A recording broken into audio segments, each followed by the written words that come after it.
Well, hello. Happy New Year. Let me get my breath here.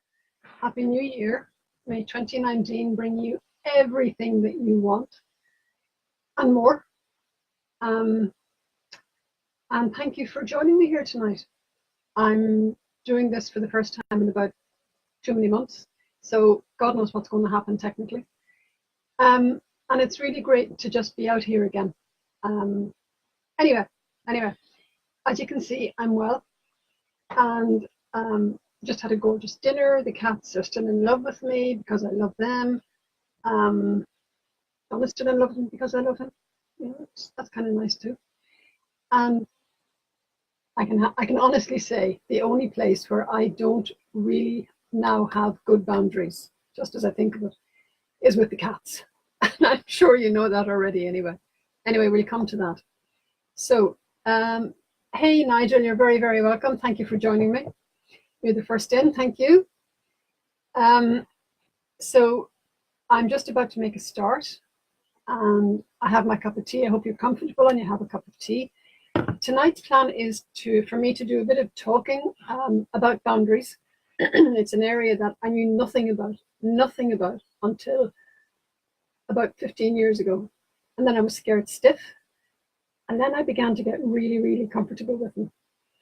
And I love helping people, women particularly, and men, to really recognize the importance of and how to strengthen their own boundaries and how to live from that place of conscious intention and of conscious confidence and competence. And as Brené Brown says, I'm going to read this fantastic quote from Brené Brown. Daring to set boundaries is about having the courage to love ourselves, even when we risk disappointing others. We can't base our own worthiness on others' approval of us. And this is coming from someone who spent years trying to please everyone. Oh, yes, me too. And only when we believe deep down that we are enough can we say enough. So what I'm going to do is do a little bit of talking about boundaries. And about a general introduction about them, and then have a little bit of a quiz that's not going to need even share, but it's just to help to prompt to provoke some thinking about your own boundaries, okay? And then having identified a couple of areas where your boundaries are strong for yourself and a couple of areas where you feel they might need strengthening, I'm going to just go through a really nice set of steps to help you to become aware of and how to strengthen them and how to really integrate them well. Okay, so Nigel, it looks like it's you and me together, and it's really nice to have you here. So what are boundaries anyway? I'm going to read some things from notes here, okay? Boundaries are the limits or invisible lines you place around yourself for protection. They are the limit of what you can and will do, as well as the limits of what you will and will not accept from others. They are the filters to stop people from infringing upon you with behavior that you feel is unacceptable. And I would actually add on to that boundaries are the limits of what you accept from yourself as well. Hey Laura, how are you? Long time no see. So they're the outer limits of what you accept from yourself as well in terms of behaviors and attitudes. In a sense, boundaries are used to set you apart from others and give you a unique identity. They help identify who you are and who you are not by how far you will go and how far you will let people come in. So, as I say, I had never heard anything about boundaries before about 15 years ago. I thought, I should know this. Why don't I know this? But anyway, I didn't, but I do now. Let me just see who has arrived. Hello, Heather Morrison. I owe you a hug. Yes, I can hear you giggling there. Because you won the Where I Was competition at the Sleeve Donor. Thank you very much. But Laura, you're very, very welcome, Laura. I hope you're really well. And it's okay. Stay for as long as you can. You can look at the recording later. Okay. It's delightful to have you here. So in essence, there are examples of boundaries I have here. There are 7 different areas that I work with in boundaries. There's physical, An example of physical boundaries would be not allowing someone to stand too close. It's really obvious, actually, when you think about it. Or not allowing physical abuse, not allowing people to touch you without permission. Physical. Okay. Emotional. And examples of emotional boundaries would be not allowing someone to intimidate you with their anger or fear, or not allowing anyone to hurt you intentionally. That's a biggie. And then there are mental boundaries. Not allowing someone to lie to you, not allowing someone to be passive or aggressive to you, and not allowing people to use belittling and demeaning language to you or about you. And again, in that definition there, I would include me, myself, and I in how I speak to myself, what I think of myself. Do I lie to myself about certain things? Do I hide the truth from myself about certain things? That's a boundary as well. That can be really easily infringed and can cause all sorts of havoc. Then there's the sexual boundary, not allowing inappropriate touching, not allowing unwanted sexual advances, and not allowing sexual innuendos in your presence. Then there's spiritual and religious boundaries, not allowing someone to talk disparagingly about your beliefs, not allowing others to force their religious beliefs on you. And there's a creative boundary. And this again for me was has been a real biggie. Showing your creative works only to people who will be supportive, not allowing other people into your physical creative space, such as a studio, and not allowing people to intrude during your creative time. Again, that was a real biggie for me, in that there was a time when I thought, no, if somebody wants me when I'm in my own creative space, if I'm doing my writing or my whatever it is I'm doing creatively, if somebody wanted me or somebody needed me or there was a distraction, off I'd go to it. Whereas now, no, I need my creative time. And then finally, there's the financial one. Not loaning money to friends and relatives, not borrowing money from friends and relatives, and setting limits on the amount you can charge on your credit cards. And again, the me bit comes in there, the me, myself, and I bit comes in there. I have a particularly bad record on the financial side, up to, let's say, about 8 years ago. And I had no boundaries where money was concerned. Not a clue about boundaries where money was concerned. Whereas now, I think I'm a little bit better. Yeah, I think I am. So they're the 7 basic ones. There are probably others as well, but I'm just going to I'm going to pick up 3 of those and touch on those 3 tonight. So just to review that, there's the physical, the emotional, the mental, the sexual, the spiritual and religious, the creative, and the financial. Okay? And actually, why don't I do it this way? I won't choose which ones I'm going to talk about as such, because it's going to be quite a general 25-minute connection. If there are particular areas that you'd like to open up for discussion, why don't you just pop a message into the message box here, and I can see Heather Richardson has joined as well. Late arrival, you're very welcome, Heather. 2 Heathers, that's great. So if there's a particular boundary area where you'd like to open up some discussion or ask a question or throw in your thoughts or whatever, please just put them in here while I'm speaking a little bit more on the general picture of boundaries, okay? By the way, this information that I'm reading from, it's information that I've had for a long time, and it came from one of the training programs that I did many, many years ago.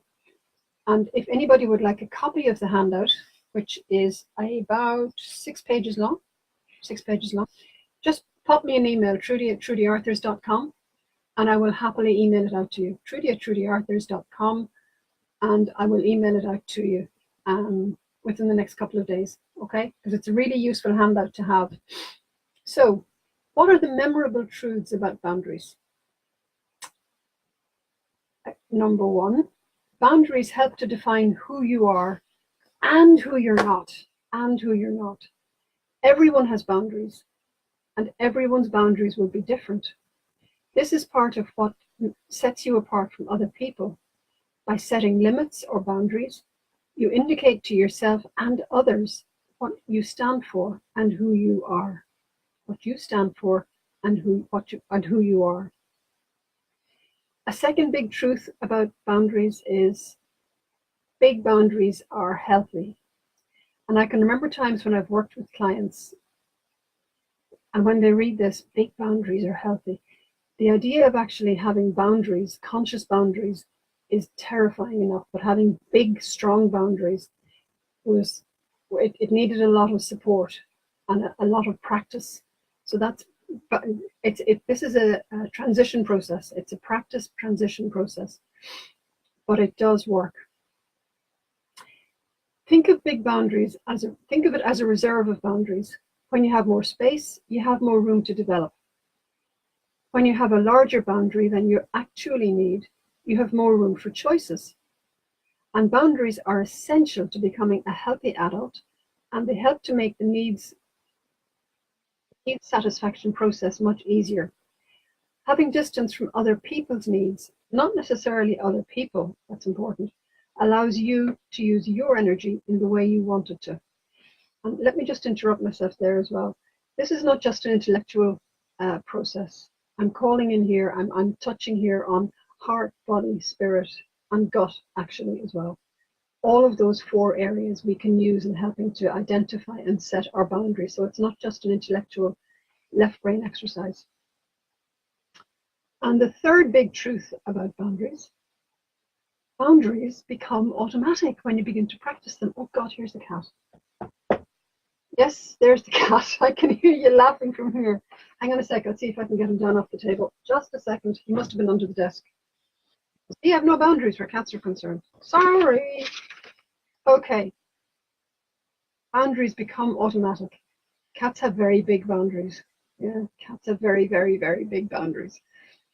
At some point, your boundaries become automatic, requiring little to no attention on your part. And they're a part of setting up your environment to serve you. Even negative boundaries can become automatic. So the key is to be deliberate about, where am I? The key is to be deliberate about establishing the boundaries that you want to set. And briefly, why are boundaries important? You let others know who you are, as well as the level of respect and esteem you have for yourself. You attract people who have similar respect and self-esteem. As you can see, we're talking here really about values.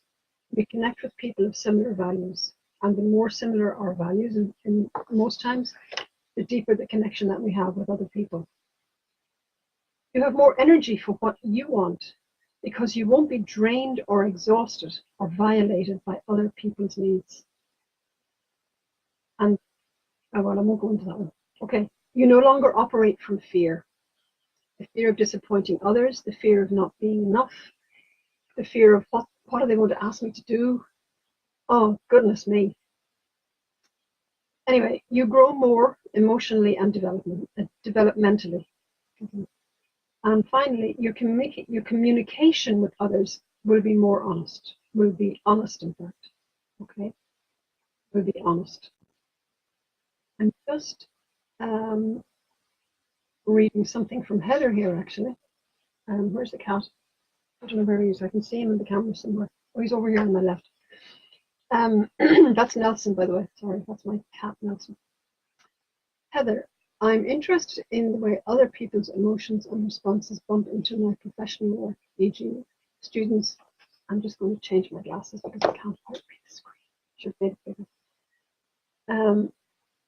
Students in huge distress about their marks, and somehow I feel I have to try and learn them. They want a solution I can't give, which is very stressful. Great question. Great discussion point, Heather. Let's keep that for the moment, okay? Let's just leave that rest with us for the moment. It's a really good point, though. Okay. So before we go into the steps of how to develop and to become aware of and develop your boundaries, I'm going to ask each of you individually. Take a step back, take a rest back into your seat with your cup of tea or your glass of water or your glass of wine, if that's your thing. And I want you to think of a couple of areas of your life, 2 areas of your life where your boundaries are good and strong. You don't have to share this. You do not have to share this. However, if you want to, I'd love it. Okay. So 2 areas where your boundaries are strong. Hey, Joan, you're very, very welcome. And Sarah. Bonsoir, Sarah. Mon ami. Comment ça va? Yes. So 2 areas where your boundaries are strong. Okay.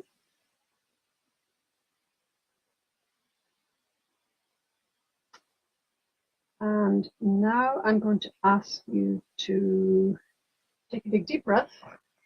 Take a deep breath. And I'm going to ask you to identify 2 areas of your life from that 7 areas that I mentioned, or other areas that are more applicable to yourself. 2 areas where you can think that maybe my boundaries need some strengthening here. Maybe they need some strengthening. Again, you do not have to share.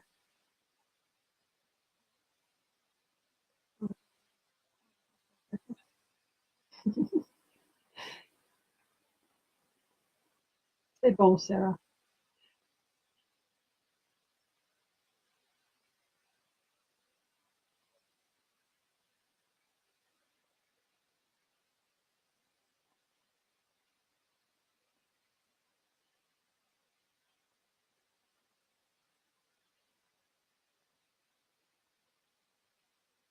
So, there are 5 steps. There are 5 steps to really bringing your boundaries into focus and helping them to grow stronger. Okay? I'm going to read all the 5 steps first, and then we're just going to dance through them really quickly. And make notes as you'd like to go along. But as I say, for those who didn't get this when I said it the first time, if you would like a copy of this handout, pop me an email, Trudy@trudyarthurs.com, and I will fling it back and zing it back to you by email straight away within the next couple of days. That's a contradiction, isn't it? I'll fling it back to you by email within the next couple of days. I'm happy to hand this handout out. It's a really good handout from one of my training programs that I attended. So step 1, become aware of your boundaries, how they are. Are they strong? Do they need strengthening? Are they not there at all? Step 2, define and expand your boundaries. Define and expand your boundaries. Step 3, even as I say this, I'm taking a deep breath. Communicate your boundaries to others. Communicate your boundaries to others. And this is where it helps to have a good friend that you do have good boundaries with, and that you can be really clear and have good clarity and focus with, to practice using the words about setting your boundaries. Okay? Communicate your boundaries to others. Step 4, have a game plan for infringement, because it's going to happen. And just because it may happen once or twice or 50 times, it still means that it's an infringement. It doesn't mean that you have to accept it. It just means that you're not going to accept it, and you still need to find a way to express the way you want a relationship to be, or things to be within the relationship. Okay? And the 5th step is to celebrate your success. Okay. So, step 1, become aware of your boundaries. How do you recognize boundaries? Usually become aware of your boundaries when they are invaded or infringed upon by others. And this awareness is usually physical or emotional. And as I said earlier, when I'm speaking here, I'm speaking about heart, mind, spirit, and gut. So any kind of response that you know is negative or that is debilitating for you, if you think of somebody that you're going to be meeting and your gut goes, your tummy or your gut goes, oh, there's a boundary issue there somewhere. There's something happening there somewhere. Okay, so your mind, your spirit, mind, body, your heart, mind, spirit, and gut. They're all areas that can help you to define your boundaries. When you feel physical discomfort, like being punched in the stomach or feeling like you want to step backwards. Sudden or growing anger during an interaction with another person. Or a growing sense of uncomfortableness by what another person is saying or doing to you that is infringing or invading your boundary. Okay. And if you get a copy of this handout, I have exercises in here for you to do if you wish, and you can take your time and go through these. Okay.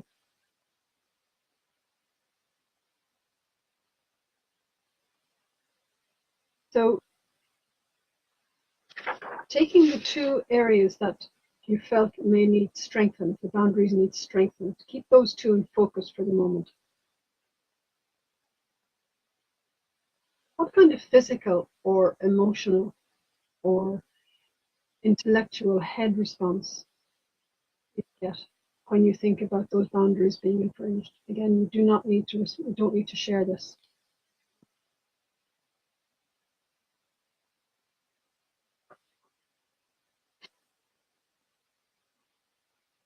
Just become aware of how your spirit and your body and your heart react.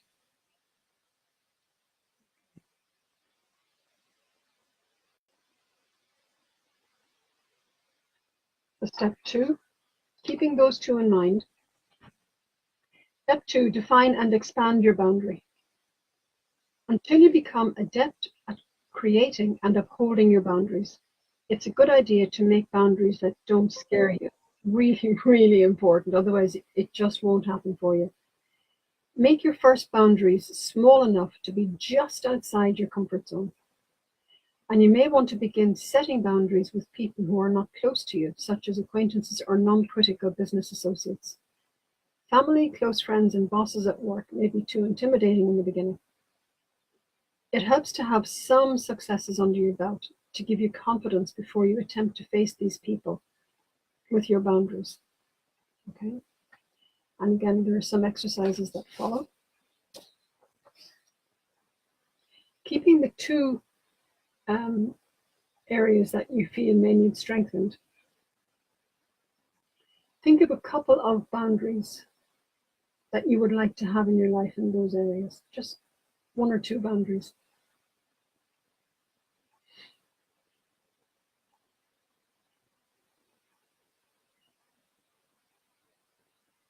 And of those two, pick just one. Pick one boundary. Okay. And what I would invite you to do within the next 24 hours is just to do some writing about that boundary. What difference would it make? What difference would you like to see happen if you were to strengthen that boundary? Okay, because when we know where we're going, we're more likely to actually do something about it. When we know what the difference would be, what the benefits would be, rather than just saying, "Oh God, I wish I hadn't said such and such." What would be the difference if you didn't allow it to be said in the first place? Okay. So do some journaling on that. And when you're complete with your journaling, read through what you have written and pick out the nuggets, those gold nuggets, and use these nuggets to craft your boundary into sentences, particularly one sentence that helps you to create a verbal sense of that boundary. Okay. And again, you could actually practice it to yourself, whisper it to yourself, and become aware of how saying those words makes you feel. And this is almost like we're developing new roles as an actor. You've got to become used to how the words feel in your body and feel in your mouth. You've got to get used to be able to using them, and being able to use them. Okay. And then step 3, and this is the big one. Communicate your boundary to others. Since you are in the process of changing your boundaries, expanding them, this will impact others in your life. It is helpful to give them fair warning and to actually enlist their assistance in helping you to expand your boundaries. And actually, the question comes to mind there as I'm reading that. It goes back to my previous point. What are the benefits to you and your relationship with these boundaries? Not just what can you do about them, but what are the benefits to you and the relationship? Okay, now I know I'm talking very generally, and there are some that are easier boundaries that are easier and simpler to create than others, depending on the relationship. But if you know what the benefits are, and how your life will benefit from that, and how your relationships will benefit from an enhanced boundary, you're more likely to do it and more likely to believe that you can do it. Okay. Chances are some of the people you will be telling about your expanded boundary are people who have invaded them in the past. Yeah. Or may in the future. This doesn't have to be hard. It just requires tact and clarity on your part and your own self-awareness about why you are setting a particular boundary.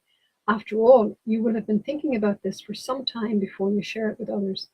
It may take them some adjustment time. I can remember when I gave up drink many years ago, 23 years ago this year. I was still in touch with some of the people that I had been drinking with for a few years afterwards. And I can still remember how disturbed they were by the fact that I wasn't drinking, that I was just saying no thanks, I just have a Coke or something unhealthy like a Coke or a spray of mineral water. And when we change and others don't know why, or they don't appreciate why we're doing it, or what the perceived benefit is, it can disturb them. It can disturb their relationship, and it can disturb them. But also, it can, particularly in the alcohol side or change habit side, it can inadvertently shine light on their own perception of themselves. A lot of those people that I had been drinking with, they knew they shouldn't be drinking as much as they were. And the fact that one of their group had stopped drinking, it shone a light on some of them. What can I say? I made my choice, and I'm glad I did. So again, there's a couple of exercises after this, communicating your boundaries to others. And if you drop me that email, I will send this out to you. Okay. Step 4, have a game plan for infringement. Part of setting boundaries is letting go of the response that other people will have when we inform them that X is our boundary now, and they are not allowed to infringe upon it. Key phrase there is letting go of the response that other people will have. Letting go of the response. Whenever you change your behavior, it can take a while for the people around you to accept your new way of being. People who are used to being able to invade your boundaries may continue simply because they don't believe the new response they get from you, or because they don't know any other way of being. We're all at different points on the self-awareness pathway. And the fact that you're making these choices, it's a sign of your strength and your resilience. And that's going to upset some people. So you need to have a game plan in place. And as much as possible, see the perfection in the experience and honor your boundaries. How you respond to them will depend on your own personal set of boundaries. Typically, arguing with somebody about your own boundaries is not that effective because you're being defensive. And you end up having this defensive conversation about boundaries that are so important to you and that you've perhaps gone through a lot of emotional exercises and emotional journey to be able to express, and then putting yourself in a defensive position about them, it kind of blows them away, and it undoes all the fantastic work that you've done. So there are various things that you can do. There's a whole listing here that I will not go into because it's way too long, but there's a couple here that there's one particular one that I'm going to read out. Define success on your terms. What are the boundaries you have set in order to define your success? Success on your terms. Okay. And remember, this is a build-up exercise. We start with small changes, small boundary changes. See how that goes. Recognize the success. Journal about the success. Gain the confidence from that. Build up your evidence base. And then as your confidence grows, you can set stronger and larger boundaries. Okay? Boundaries are a part of all facets of our lives. Okay.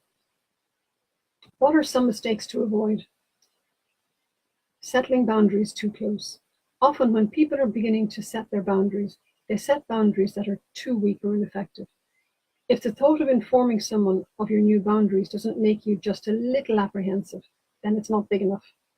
Rewrite it until you feel that you are stepping out of your comfort zone. That comfort zone that's sometimes so blimmin' uncomfortable. You think, oh, let me out of here. Okay. And then we have the other end of the spectrum, setting boundaries too high. Likewise, when people are beginning to set boundaries, they can become over exuberant and set boundaries that are too big. If your boundaries are too big, then you won't ever enforce them or uphold them because it'll become too scary, too big, and you will find yourself in that defensive position. And you think, she was talking a load of rubbish. I'm not talking a load of rubbish, but you've got to do this in a learned way, in a developmental way. This is not just a magic pill. You've got to learn to do this nice and gently. Another mistake that sometimes people make is arguing about your boundary, and I've touched on that. There are occasions when it's more sensible for you to walk away from a person who is invading your boundary than it is to become inflexible and too defensive about your boundary. Simply state your boundary to the infringing person and walk away. And again, there are ways of communicating this. And then becoming obstinate is the fourth mistake that people sometimes make. There are also occasions when it's safer for you to walk away from someone who is invading your boundary than it is to stand and defend it, particularly if you are being physically threatened. Okay. And we don't do passive and aggressive. Sure, we don't. No, we don't. No, we don't. We don't do that. We don't do that. And the fifth step then is to celebrate your success. Celebrating your successes will reinforce your desire and commitment to creating healthy boundaries in your life. Congratulate yourself each and every time you uphold your boundaries with grace and dignity. Multiply your celebration by sharing your successes with people who love you and support you in your efforts. Reward yourself for successfully setting and upholding your boundaries. So as I say, when you've defined some new boundaries that you want to set, particularly in those two areas that you chose tonight that you feel need strengthened, take your journal, write down what the boundaries are at the moment, what kind of boundaries you would like to have, and just look at the difference in the two. Is there a pathway there? Is there a big jump? Or are there steps that you can create to take it slowly and gently and developmentally? Take those steps one at a time. Write down what happened, how you felt beforehand, what happened, and what happened afterwards. And build up your body of evidence. I'm a great believer in the body of evidence because that gives us the material, it gives us the confidence to say, I'm on the right path for me here. I'm on the right path for me. And being on the right path for me is not about being selfish. It's actually about self-care so that I can also look after other people. What as Brené Brown says, we cannot judge our worthiness on other people's approval of us. Okay? It just doesn't work. So where was it? Yes. Build up your body of evidence and then look at that exercise that you did from the boundaries where they are now and where you would like them to be. And see what's the next step in that pathway. Or even, should your boundary be higher than you originally chose tonight? Do you want it to be higher? And then look at other areas of your life and do the same thing again, really simply and easily. Okay? So that's the thing about boundaries. I have to say my life changed significantly when I began to get the handle on boundaries. And I know a lot of my clients are the same.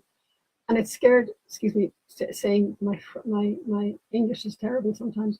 It scared the bejesus out of a lot of people when I start talking about boundaries. Because it is a big word and the concept of conflict comes up. And none of us like to be in conflict with anybody. But sometimes there's a way of communicating. In fact, there are better ways of communicating than conflict, obviously. But it's about learning how to do it. Identifying what it is you want and learning how to do it. And then doing it. And if you have a trusted friend that you can speak with about this, I'm getting my words confused. Speak with about this and ask them for their support. And in turn, maybe support them as well. It will make it a lot easier for you. So that's me for tonight. I want to come back to Heather's question there. Heather, I'm interested in your question. It's really fascinating. I think everybody can read it there. I'm interested in the way other people's emotions and responses bump into my professional work. Students in huge distress about their marks, and sometimes I feel I have to try and mend them. Do you have to try and mend them? Really? I'm looking at you straight in the eye here, Heather. Do you really have to try and mend them? Support, yes, but mend? They want a solution I can't give, which is very stressful.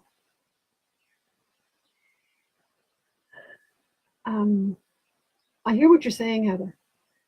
You are a very caring, loving, giving person, and you take your work very, very seriously. But these are adults you're dealing with.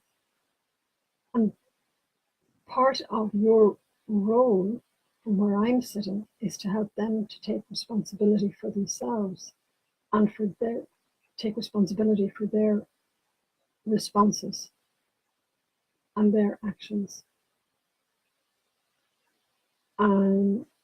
Does that make sense? Maybe you may think I'm being really hard. I'm not trying to be hard, but I am trying to help you to set a boundary here. Okay? It's not your responsibility to mend other people, Heather. The same way as it's not my responsibility as a coach to offer others my solution. Because if I try and mend others, I'm offering my solution. Whereas if I ask them questions, exploratory questions, and challenge the answers that they're giving themselves and me, they uncover their own strengths, actually. Again, it's a practice thing. I've been practicing this for nearly 20 years, okay, as have you. So I would ask you to be gentle on yourself and just to pull that one back a little bit, Heather. Pull that wanting to mend others back a little bit, and maybe examine that as a boundary that you could strengthen. End of lecture. Folks, Heather, if you have any comments on that, just come back to me privately. Just come back to me on Messenger, okay? I'll be happy to have a conversation with you about it. Folks, that's me for tonight. Thank you very much for coming in and listening. For Nigel and the two Heathers and Sarah, who's living in France, actually. She lives in northern France. She used to live in Hollywood here, but she's way off in France. And she's had to leave early. Again, one of Sarah's things was wanting others to be happy, which we all do, but sometimes at a cost to ourselves, you know. And you must think, you might likely think I'm a hard bitch at this stage. I'm not. I'm not really. Those of you who know me know I'm not. Okay. So lots of love, and thank you for coming to my first Facebook Live of 2019. And any feedback and thoughts and any hearts, good things, yes things, crap things, little signals here in the system that you can give me, I would love them. Okay. You take care. Lots of love. Bye.